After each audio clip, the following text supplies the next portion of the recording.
烏克蘭的泥沼中散落着俄軍 A-50預警機的焦黑殘骸，這不僅是俄空天軍的至暗時刻，更是其航空工業全面崩潰的慘烈葬禮。曾經多麼不可一世，如今在現代防空導彈面前就多麼無力。俄羅斯手搓18年卻最終夭折的 A-100首項項目，徹底揭開了莫斯科最後的遮羞布。由於微電子工業的徹底破產，昔日的航空強國也失去了留在頂級體系化空戰舞台的門票。然而，大洋彼岸的美國正在演繹一場完全不同維度的軍事变革。華盛頓縮減 E-7A 採購計劃，主動讓功勳卓著的 E-3退役。這絕非由於財政窘迫，而是由於戰略遠見。美國空軍正以前所未有的膽略，將戰場指揮權從脆弱的大型飛機移交給無懈可擊的低軌衛星群與 AI 決策點。這是一場維度不對等的較量。俄羅斯放棄預警機是由於工業文明退化，而美國重塑預警體系則是基於深厚科技底蘊的主動性升維。今天火力軍就和大家一起來看看這二者到底有什麼差別。俄羅斯的預警機神話是怎麼碎了一地的？很多人還在糾結那幾架被擊落的 A-50，但在火力軍看來，真正致命的子彈早在18年前就由莫斯科自己摳下了。18年足夠讓一個嬰兒成年，足夠讓科技界經歷3次技術革命。但對於俄羅斯的 A-100首項項目來說，18年只是一場耗資巨大的集體幻覺。原本被寄予厚望要對抗美軍 F-2、F-35的空中統帥，現在就成了躺在塔甘羅格機場無人問津的昂貴飛鐵。為什麼手握1276這種優秀平台的俄羅斯就是做不出一台合格的預警機？答案很殘酷，因為俄羅斯的微電子工業早已陷入了史前時代的泥潭。預警機的核心是有源相控陣雷達，而雷達的心臟是數以萬計的氮化鎵芯片。在北約國家，這些芯片正以每年翻倍的速度進化，但在俄羅斯，這些精密組件的生產線只存在於 PPT 和克里姆林宮的匯報材料裡。莫斯科一度玩起了一種危險的遊戲，他們利用歐洲供應鏈的漏洞，通過非法走私、拆解民用電器，甚至建立影子貿易店，來獲取這些昂貴的電子心臟。在這種縫合怪思維下 ，A-100勉強拼湊出了一台原型機。然而，2022年後的制裁徹底切斷了這條灰色的生命線，失去了西歐洲的先進芯片，俄羅斯的雷達天線只能退化回體積巨大、功耗驚人且极易被電子戰干擾的老古董。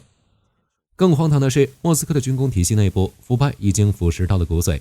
研發經費在公僚的口袋裡流失，技術工人在日益斷层的老齡化中消亡。當克里姆林宮催促交付時，軍工巨頭們只能拿出上世紀80年代的技術水平，強行刷上一層现代的油漆。現在的俄空天軍正面臨一種極其尷尬的降級，預警機不夠用了怎麼辦？他們甚至開始宣傳要用蘇 35S 甚至蘇57這種戰鬥機雷達來協同執行預警任務，這在火力軍眼裡簡直是天大的笑話。預警機是一個擁有15人專業組的空中指揮所，它處理的是方圓幾百公里的戰場大數據，而蘇57的單座座艙裡那個滿頭大汗的飞行員，難道能一邊躲避導彈一邊充當整個戰區的調度員嗎？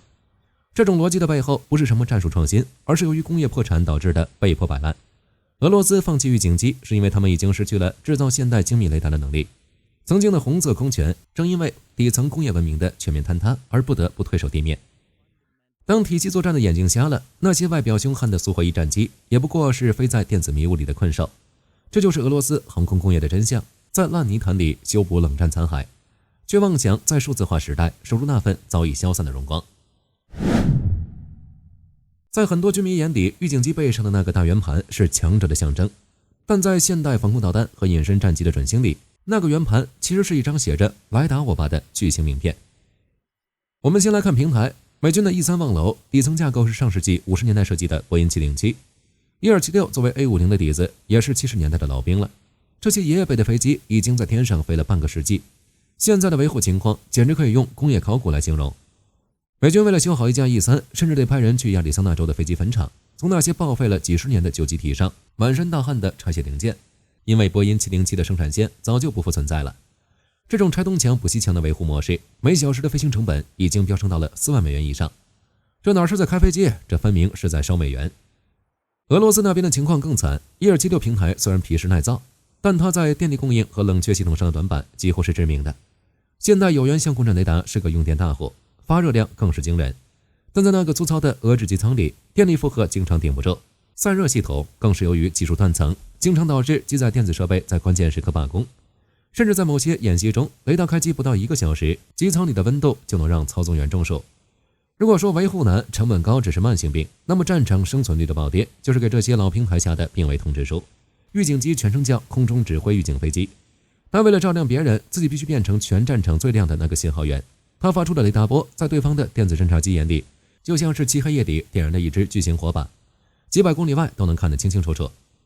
在沒有隱身機的時代，預警機可以躲在二線，靠航母編隊或機群護航來保命。但現在時代變了，美軍的 F-22、F-35這些雷達反射面積不到 0.01 平方米的幽靈，可以像刺客一樣，利用預警機雷達掃描的盲區和刷新間隔，潛入到致命距離，直接發動定點清除。更別提現在的遠程防空導彈了。美制的愛國者系統在烏克蘭的表現，已經把俄羅斯的 A-50打成了恐飞症患者。那種體型臃腫、機動能力幾乎為零的大飛機，在超過200公里的遠程截擊導彈面前，就像是在淺灘上擱淺的鯨魚，除了絕望地釋放幾組诱餌彈，幾乎沒有任何自救能力。所以大家要看清一個邏輯，傳統盤子機的時代已經徹底終結了。不管是波音還是伊爾，這種基於傳統氣動布局的大型非隱身平台，在數字化、隱身化、遠程化的现代戰場上，生存空間已經被壓縮到了0。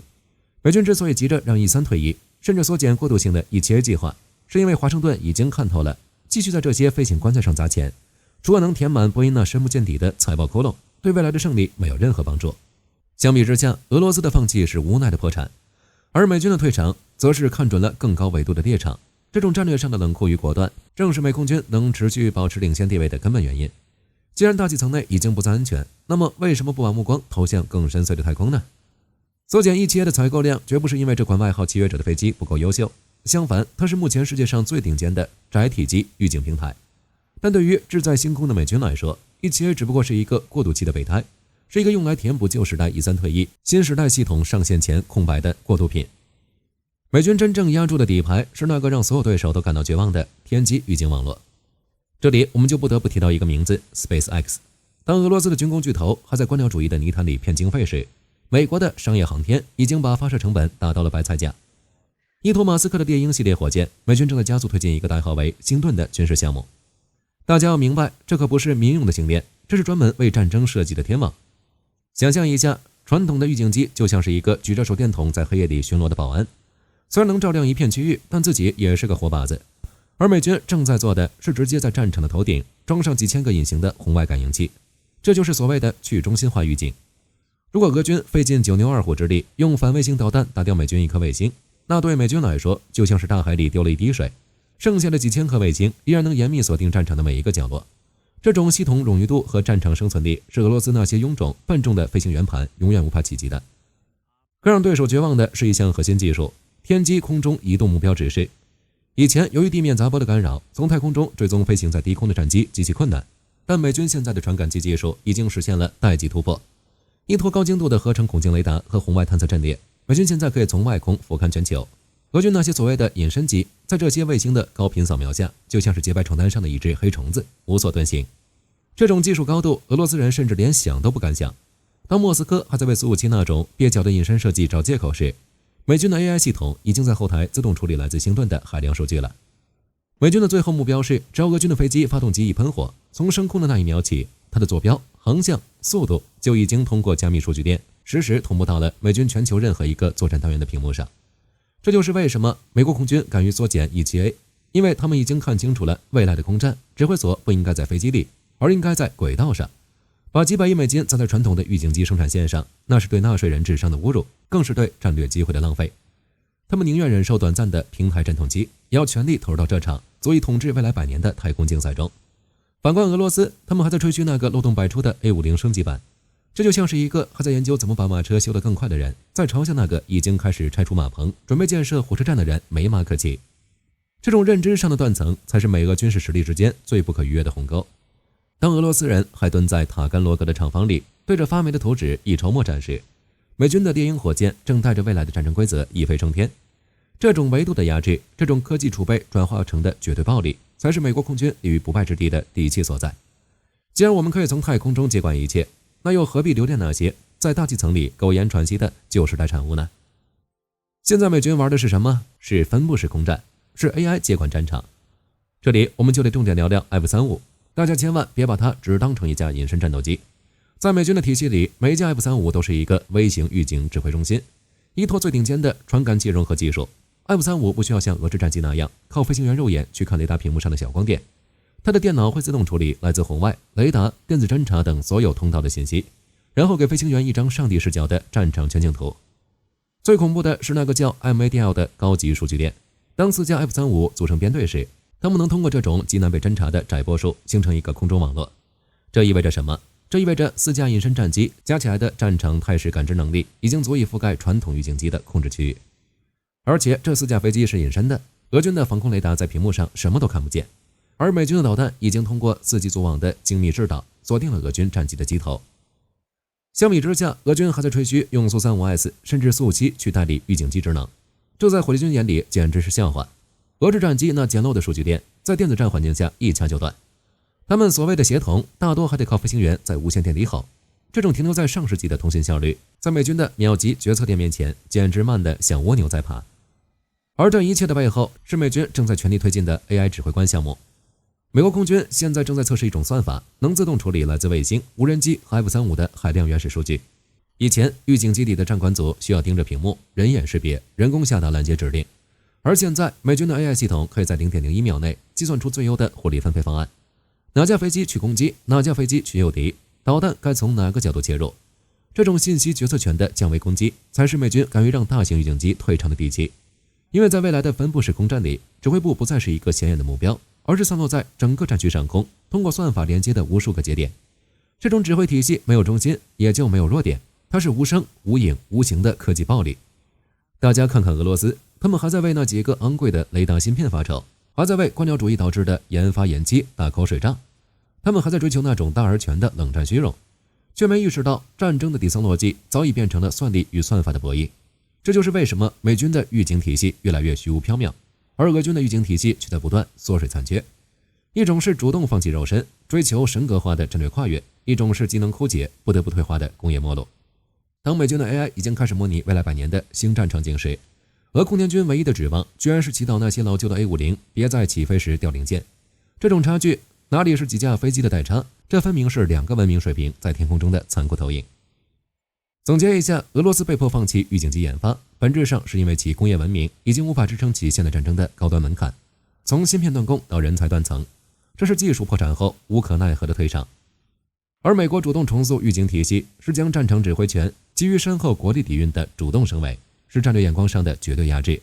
未來的蒼穹秩序將由軌道高度、算力規模和算法優劣來重新定義。當美軍的 AI 已經開始在星辰大海中模擬未來的戰爭規則，俄羅斯卻只能在落日的餘暉中緊緊攥着冷戰時代的殘骸，目送時代的遠去，這不可逾越的鴻溝。好了，本期視頻到這裡就結束了。各位覺得在這場維度的較量中，美軍什麼時候能完成這場改變？歡迎在視頻下方留言，大家一起討論。喜歡的話不要忘記點點關注。我是火力軍，我們下期再見。